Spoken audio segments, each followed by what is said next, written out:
there, Sir from 17 once again, introducing you to my Ghost Recon Future Soldier Elite Difficulty video walkthrough. This is the second section to Silent Talon, and we're inside this interesting looking like submarine base type place, and this is not that hard. It is timed and there's a lot of enemies, but if you take it slowly, you use cover and you use the Warhound effectively, this entire section is very easy. And my first time through the game, I didn't mean to do that by the way, I meant to throw a sensor grenade. But my first time through the game, I had no trouble with this area whatsoever. This time through on my recording run, I died like 3 times, and I don't know if it's because I was trying to do it too fast, or what the case was, but I just kept getting unlucky. And the one thing that is kind of frustrating on this section is if you move too far ahead, the drone will be too far behind you, the Warhound, so his missiles will not be effective at helping you. So you need to try and keep at pace with him. And good old Ed 209 is not the best traverser of the environment, so you need to be kind of patient with him. Which is kind of gay, but, you know, just deal with it. And I do think the vision mode is counterintuitive. Everything is white. Heat is not highlighted or anything like that. And you'd think it would be. And speaking of heat, I didn't mention in the last video, but every time you fire a weapon by this machine, it does increase its heat level. You want to try and monitor that so that you never overheat it, because then you can't fire for a few seconds, which is really, really annoying. And another mechanic that this game utilises that I don't think I've mentioned is the suppressive fire stuff. So this is a cool idea that ends up being more of a nuisance than anything else. And it's a feature that if an enemy is shooting at you and you're in cover, you can't really aim back at that enemy because it knocks your camera. And if you can't aim and you're being shot at, it knocks your aim. So it's literally, they are stopping you from being able to return fire. And the thing I would say to this is don't even try, because it's like trying to get a headshot while there's those vibrations on that rooftop on Max Payne 3. There's no skill involved, there's no real way to do it, it's just kind of gay. And you see that then? That guy spawned right there as I was guiding the missile. But just keep pushing forward, keep being patient, and yeah, this is a pretty long level, this one, pretty long. And these are what you want to watch out for. These are the sentry guns that are pretty hard to see in the vision mode as well. And you don't have to use the guided missile if you don't want to. You can use the mortars. The mortars are easier to use. I just enjoy guiding stuff. Like I used to play with the SCADA missile launcher on Perfect Dark for days. So it's just one of those things I enjoy to do. And I hope this thing's going to be in guerrilla mode, or at least in the multiplayer or something. Can you imagine if it was in the middle of a map, and if you got to it with an engineer class, you could fix it, and if you fixed it, it was on your team and you could command it? That would be cool as shit. Everybody fighting over a big giant robot in the middle of the map, and then as soon as you get it, it's like, here we go boys, time to destroy. But I doubt there's anything like that in this game, because they've removed a lot of the things I loved about Ghost Recon, and I don't know why. So for anybody that's not bought this yet and you're on the ropes and you're a big Ghost Recon fan, a lot of the game modes on the online aren't there. Like Gra 2, there was co-op missions you could do online where you did all the multiplayer maps, but they put enemies in them and various mission objectives you had to do. And sure, the missions weren't that interesting, they weren't that balanced, they were really unfair at times and there was no checkpoints, but you could get like 8 people to fight against the computer before Horde mode existed. And if you think about it, this was the precursor to those kind of game modes. So it was genius and it was really fun, and not only could you get experience for doing it, but you could get achievements. It was just cool. And they've completely removed it. It doesn't exist anymore. There was game modes where you had to defend a set like area from AI, from waves of AI for an hour. There was an hour defend mode, and they've removed that. Like, there was about 20 different game modes on the original Ghost Recons, and there's only about 4 now, and all of them are very similar. And I don't understand why. I really don't.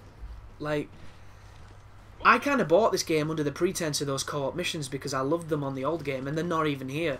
And then you think maybe, oh, the guerrilla mode will compensate because that's kind of what it is, and it doesn't have a matchmaking. So it's... there's a lot of problems with this game. And I expected all of them to be in the game itself. I expected it to feel kind of old. I expected it to feel like a game that's been in development for too long and has kind of missed its window of opportunity. Which I've just completely fluffed on opportunity there, because I kind of went... But it has. It should feel that way, and it doesn't. It still feels good. It still feels contemporary. It still feels enjoyable. It's just some of the features, the feature-rich environment that the old games were, hasn't carried over, and that to me is criminal. And if you want an example of a game that's really missed its window because it's been in development too long, just look at Duke Nukem Forever. Game's fucking terrible, and it's terrible because if it had come out 10 years ago, it might have been passable. And look at Spec Ops. If you've played the demo for Spec Ops The Line, single player feels rough as shit. It feels loose. It feels like a game that hasn't been fine-tuned enough. And I'm hoping that's because, you know, they're in the final stages of making everything feel awesome. But I think they're too close to the project. I think they've got to the point where they're so close to this game, they've been working on it for so long, that they don't see the forest for the trees. Like, they've probably got a big tick chart of things they need to do, and it's been a really long and arduous one. And the character movement and the feel of how the character reacts has already been ticked a long time ago, and they've not realised that it doesn't feel good. It feels bad. And especially if you're coming off Max Payne 3 or this game, the movement in those games, Max Payne 3 especially, is really sublime. It's really good, it's really responsive, intuitive. It's punchy as well, it's got a snap to it. It feels like you're shooting people. Spec Ops The Line doesn't. But move over to here, wait for your team as per normal. And as soon as you get to the objective point, the time limit will disappear, so don't worry about a lot of the time limits. Some of them are more annoying than others, but for the most you shouldn't have any trouble with them. And oh, this section here, the sky on this level is awesome. Look at that sky. It looks so nice. And don't get me wrong, it doesn't look Halo-fied where everything's all futuristic and crazy and there's like 9 moons and shit, which does look amazing, but there's nothing beats a nice looking sky. I'm a big old fan of that kind of shit. It doesn't even have to be Michael Bay either. It can just be simple, but really, really affecting. And this section here, just stay behind these cargo crates, fire off all the guided missiles you can, kill as many dudes as possible before pushing up. And there's a whole bunch of spawns here, so it's going to take a while for this to go through, but just don't get too cocky, because I died, I think, maybe once or twice recording on this because I tried to do it too quickly. And once again, on my original playthrough of Elite, didn't die once because it was new, I didn't know what was coming, and I took everything in my stride. And I think that speaks volumes, actually, that the slower you take the game, the more methodical your approach, the less you're going to die. Because a lot of the times during this recording where I have died, it's because I knew what was coming and I rushed it. And you don't want to do that, because it just makes a lot more sense not to. But just push forward to cover. You'll notice I don't move cover to cover all that often. The main reason is I only really do that stuff when I'm being shot at. When there's people in the environment, I'll just run to cover on my own, but it's a lot smarter to do the cover to cover stuff because you seem to be much less of a profile. I'm a bit more cavalier with my movements, so if you're ever wondering why I don't utilise it a lot, it's something I should do, but I don't. It's just how I am. But now that's done, you're going to move across to this helipad, and I completely forget here what happens, because when you hit this spawn, 2 choppers are going to attack you, and you need to be in cover, because if you're not, they're going to kill you. And all you want to do is you want to guide the missile into them from the Warhound, and as soon as you do it, 2 rockets each and they'll die. Go into cover, start flying your missiles. So the choppers can be awkward to hit, but if you've ever guided a Predator missile at a moving target, you're not going to have too much issue with this. Right there I get lucky because you don't even have to hit it that close. It still tags it. And the second one's pretty much doomed.